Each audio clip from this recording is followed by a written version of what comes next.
El título de la siguiente comunicación es "Y la jefa llegó a Jumilla. Nuevas perspectivas sobre las campañas de Ana María Muñoz Amilibia en el yacimiento ibérico de Coimbra del Barranco Ancho, Jumilla, Murcia, y su contexto social e historiográfico". Esta comunicación está a cargo de José Fenol Cascales, del Departamento de Historia del Arte de la Universidad de Murcia, de José Miguel García Cano, del Museo de la Universidad de Murcia, y de Jesús Robles Moreno, de la Universidad Autónoma de Madrid. Cuando queráis, podéis empezar. Bueno, pues buenos días y muchas gracias tanto por la iniciativa. Lo primero que queríamos es agradecer al proyecto de arqueólogas, tanto por la iniciativa, por el éxito que ha tenido esta convocatoria, que nos hace estar aquí una mañana de sábado tratando estos temas tan interesantes como necesarios. Y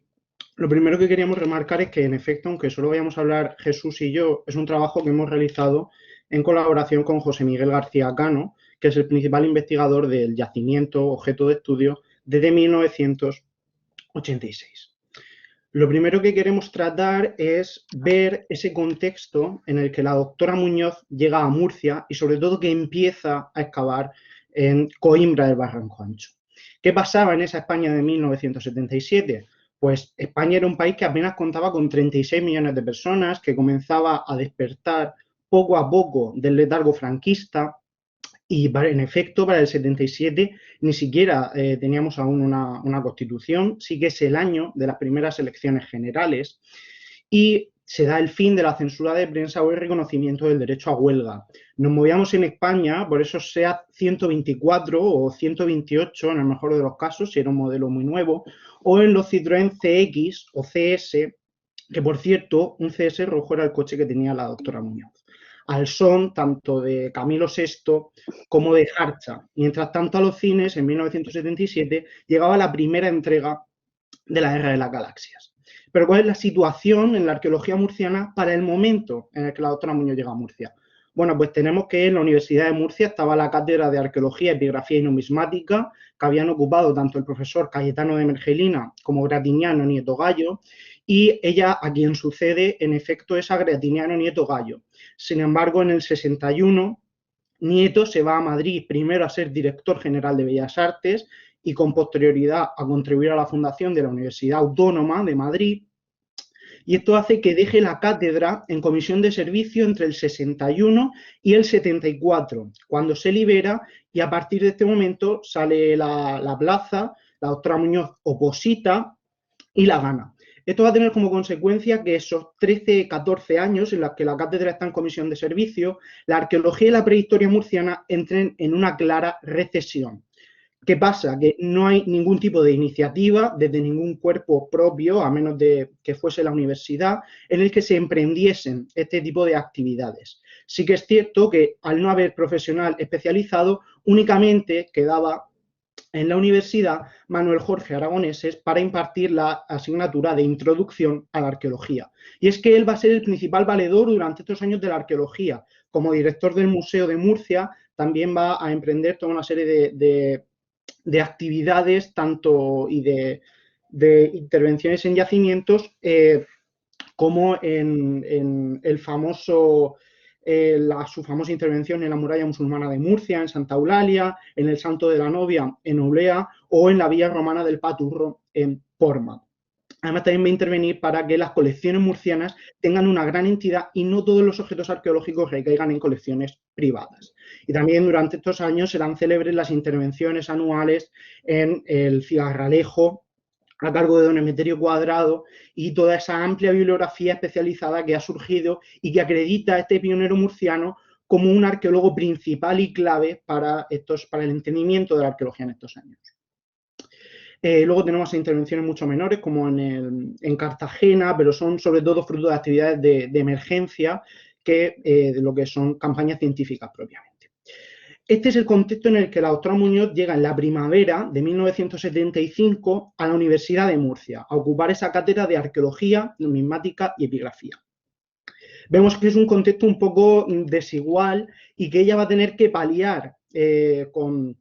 su llegada. La doctora Muñoz nace en 1932 en San Sebastián, pero a una edad muy temprana se mueve con sus padres a Barcelona. Allí durante los años 40 estudia el bachillerato en una institución religiosa privada, la institución teresiana, y desde allí sí que alentan a su formación universitaria. Eso sí, al ámbito de la psicología. Sin embargo, ella obvia esta recomendación y se licencia en Filosofía y Letras con la sección en Historia en la Universidad Central de Barcelona. En esta misma institución va a ser profesora ayudante del profesor Juan Maluquer de Motes, luego va a ser contratada y posteriormente agregada. En 1964 se va a doctorar con el premio extraordinario con su tesis sobre la cultura de los sepulcros de fosas neolíticos en Cataluña, dirigida por Martín Almagro Bas, quien además es el que organiza los intercambios que hacen posible que en la década de los 50 la doctora Muñoz tanto participe como dirija ya de esta manera muy prematura intervenciones, sobre todo en Italia. Y de hecho, durante estos años de formación ella va a colaborar activamente tanto con el Museo Arqueológico de Barcelona como con el Museo de Génova. Con posterioridad, también en Italia va a obtener una beca del CSIC, de la Escuela Española de Historia y Arqueología en Roma. Ha sido miembro permanente de la Junta Nacional de Excavaciones Arqueológicas y del Instituto de Estudios Ligures, dirigido, como todos sabemos, por el profesor Lamboglia. Y también participó en el Instituto Arqueológico Alemán. Por tanto, la llegada a Murcia de una personalidad del calibre de la doctora Muñoz va a suponer una absoluta revolución académica, con la creación en primera instancia del Seminario de Arqueología, el cual disemina el de Historia de España en 1977, este mismo año en el que empieza a excavar en Coimbra del Barranco Ancho, y este Seminario de Arqueología lo conseguirá convertir en departamento 2 años más tarde. También hay un hecho que no hemos recalcado aún lo suficiente, y es que la doctora Muñoz va a ser la primera mujer catedrática en el ámbito de la arqueología en España, puesto que hasta 1981 no llega la segunda, que es Pilar Acosta Martínez, como magistralmente ha estado hablando antes nuestra compañera. Y ya le doy paso a Jesús Robles para que continúe él. Sí, bueno, tenemos... Vamos a hablar ahora, efectivamente, de su llegada a Coimbra del Barranco Ancho. No vamos a incidir demasiado en este yacimiento, puesto que no es el foro para ello, pero simplemente recordar que se trata de un conjunto ibérico-contestano con una cronología que se extiende entre el siglo IV, inicios del siglo IV, finales del III, comienzos del II antes de Cristo, que está formado por un poblado y 3 necrópolis a él asociadas, así como un santuario, y que se localiza en el término municipal de Jumilla, unos 5 kilómetros al sur del casco urbano, en las primeras estribaciones de la Sierra de Santa Ana.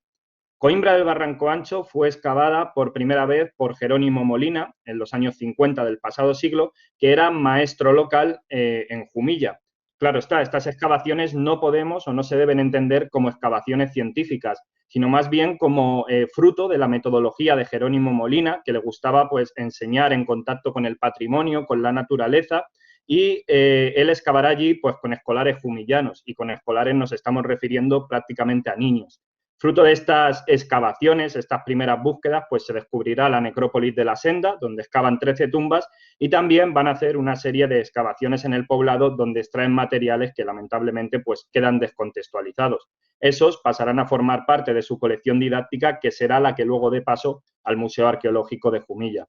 Todos esos materiales fueron publicados en el año 1976 en una publicación en la que también participó Molina Grande y Solvig Nostrom, de la que también se ha hablado ya en este congreso. Bien, la figura de Jerónimo Molina, de este maestro local, es fundamental para comprender la llegada de Ana María Muñoz, ya que él fue, desde su posición ya de director del Museo Arqueológico, el principal valedor de que se excavase en este yacimiento. Fue el encargado de presentar, por así decirlo, el yacimiento a la doctora Muñoz. Y en el año 1977, pues la jefa, que es como cariñosamente la conocían los que trabajaron con ella, llegará a Jumilla y comenzará sus campañas en Coimbra del Barranco Ancho. Será una relación larga, una relación de 8 campañas de duración, que tienen reflejadas en el PowerPoint con sus respectivos ayudantes de dirección, y una cosa que nos gustaría remarcar es que en la primera campaña va a poner como codirector a Jerónimo Molina. Jerónimo Molina, director, como ya hemos dicho, del Museo Arqueológico, que ya estaba jubilado. Esto no debe entenderse como una mera cortesía hacia don Jerónimo, sino que debe entenderse como una verdadera voluntad por parte de Ana María Muñoz de no separar el ámbito académico, el ámbito universitario del que ella procede, de la arqueología científica, de esa tradición arqueológica y patrimonial local que se representaba en la figura de Jerónimo Molina. Ella no quiere, y va a actuar muchas veces en ese sentido, que la arqueología, que el yacimiento de Coimbra sea ajeno al pueblo de Jumilla, que sea algo que dependa de la universidad, y por ello pues intenta que haya esa transición entre sus trabajos y los que había llevado a cabo o aquellas búsquedas de Jerónimo Molina. Estas excavaciones, sus equipos, van a estar formados, como se pueden ver en las fotografías, por estudiantes de la Universidad de Murcia, pero también de otras universidades. Para participar aquí simplemente era necesario tener ganas de aprender y tener ganas de excavar, puesto que la doctora Muñoz no ponía inconvenientes a que alguien pudiera participar aquí por cualquier condición. En ese sentido, esto es importante desde el punto de vista de género, porque si en vez de estudiantes hubiera contado con peones, con obreros, sería muy difícil o prácticamente imposible en el contexto de la España del 77 y de los 80 que hubieran participado mujeres dentro de estos equipos. Por ejemplo, sabemos además que cuando Ana María Muñoz dirigió campañas con estos peones, dirigió básicamente escuadras o escuadrones de hombres, tuvo algunos problemas con funcionarios de la administración pública que incluso alguna vez se mostraron reticentes a darles el permiso de excavación. Hay algunas anécdotas publicadas recientemente en un anecdotario homenaje que apuntan en ese sentido.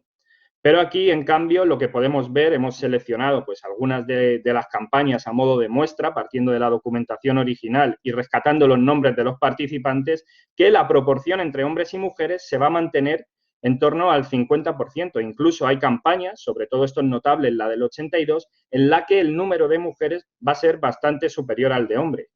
Y ya que estamos hablando de arqueólogas en este congreso, pues cabe decir que entre las filas de aquellas que se formaron en Coimbra del Barranco Ancho, que en alguna campaña participaron o que incluso llegaron a ser ayudantes de dirección, pues se encuentran arqueólogas que iniciaron sus trabajos, su carrera, a finales del siglo XX y que continúa en la actualidad. Por ejemplo, Virginia Page, del Museo de Arte Ibérico del Cigarralejo, Elena Ruiz, del Museo del Teatro Romano de Cartagena, o Margarita Díaz Andreu, que es investigadora principal de este proyecto. Si incluimos aquí a hombres, por supuesto, encontraríamos a José Miguel García Cano, el actual director, Emiliano Hernández Carrión, director del Museo Arqueológico de Jumilla, y también a una serie pues, de profesionales que comenzaron sus carreras en la arqueología, pero finalmente se han dedicado a la administración o a la educación secundaria. Y esto se debe a que Ana María Muñoz, como ella misma reconoció varias veces por escrito, entendía Coimbra como una escuela de formación, como un verdadero campo de oportunidades donde se podían aplicar todas aquellas nociones de las que se hablaban en el seminario de arqueología y en las asignaturas de historia.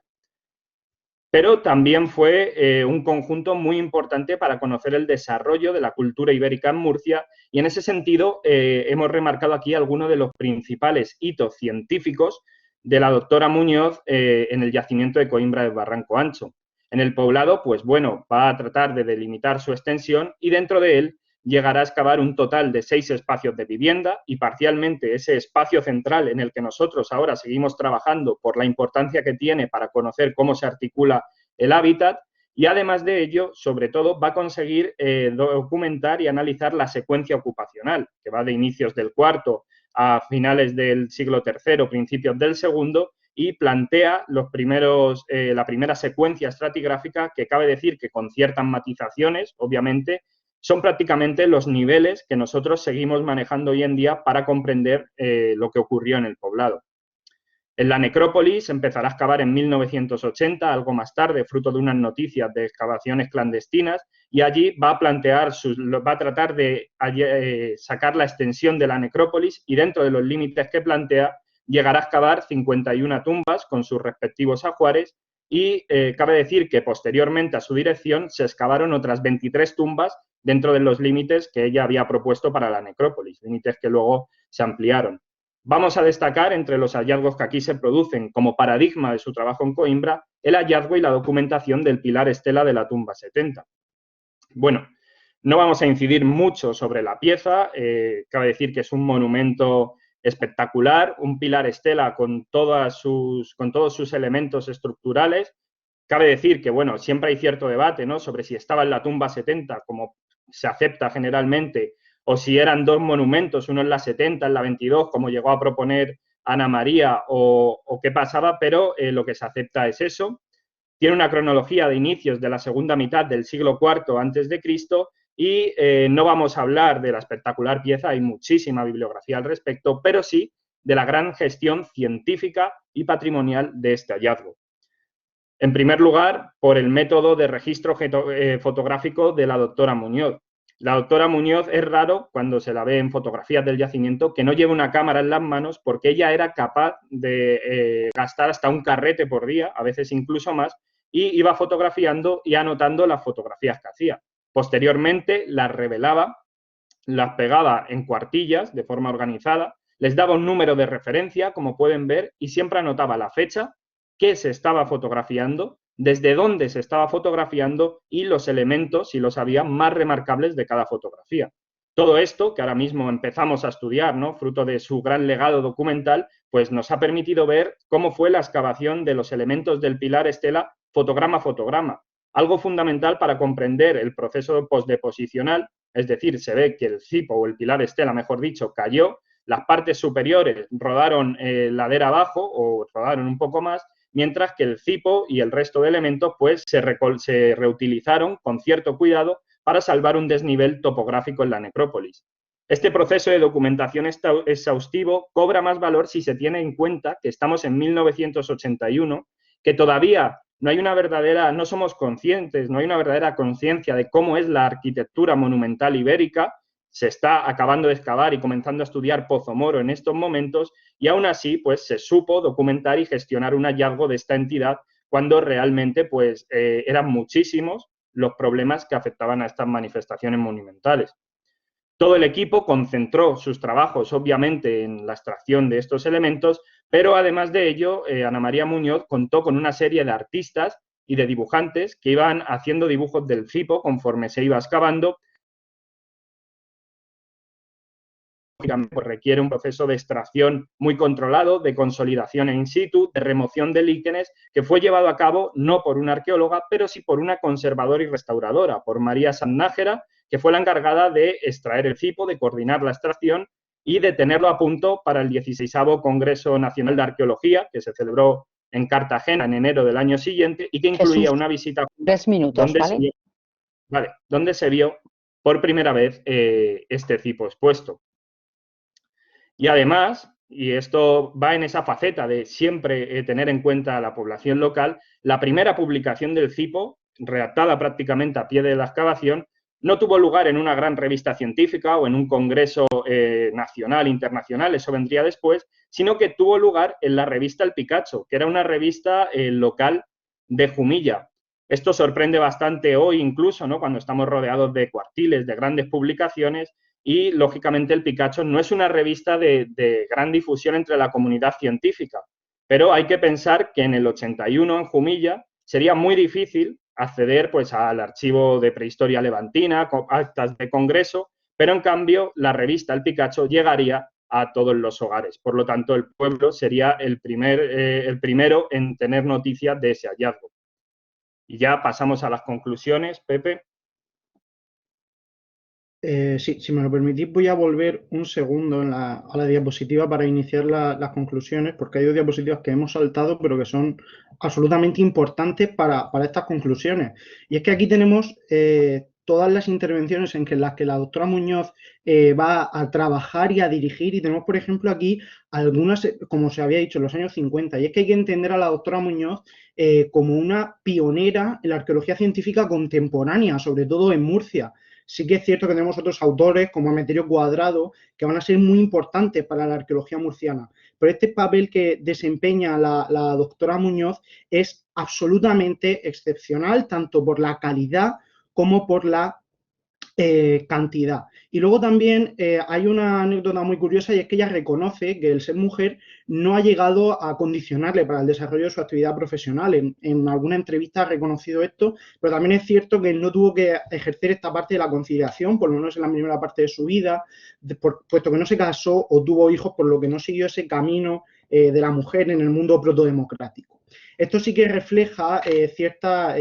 conciencia y temprana en su contexto, o sea, conciencia de género en su contexto, que traslucen algunas anécdotas, como a un periodista que le dijo una vez que ella merecía el título de señora y no de señorita únicamente por sus méritos científicos. Y ya concluye Jesús.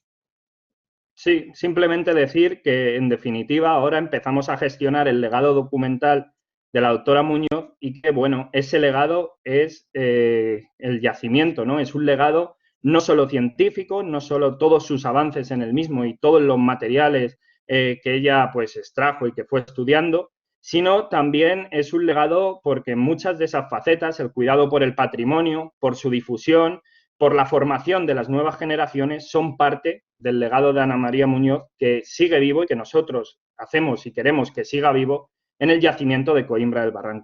Barranco Ancho. Muchas gracias a todos y enhorabuena por la participación y también por la buena acogida que están teniendo estas jornadas. Gracias. Muchas gracias.